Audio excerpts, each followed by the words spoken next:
people are interacting, and by the way, they pop into a shop, they get a coffee, they get a bag of fish and chips. She calls herself the Queen of Shops. That's why the government picked Mary Portas to help save Britain's struggling high streets. This is not about me. This is about Margate. But now her plans are coming under fire.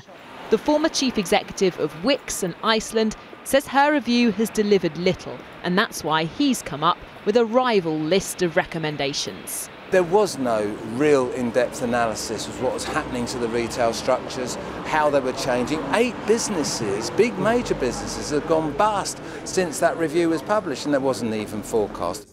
As if that wasn't enough, today Mary Portas was called before MPs to defend her work. Sometimes I wish I hadn't put my name to it, because I think it should come with a health warning, any proposal people put forward, because I've taken a huge bashing for work that I've done for nothing, and I think that's quite simply unfair.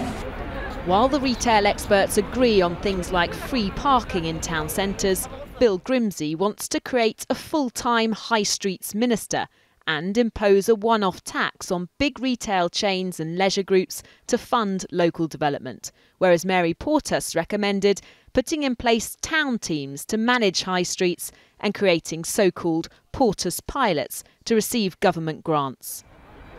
Even though many of those pilots have been slow to take up the money, Mary Portas insists her work has raised publicity. That piece of work was done free of charge. And I think, I remember when I presented it, the biggest worry was that it would end up in a filing cabinet somewhere where other pieces of work had actually ended up. And so in terms of putting this on the public agenda and actually creating a sense of civic pride and getting traction behind it, I think it has worked for that. An alternative review of the high street will be handed to the government on Wednesday. Rebecca Barry, 5 News.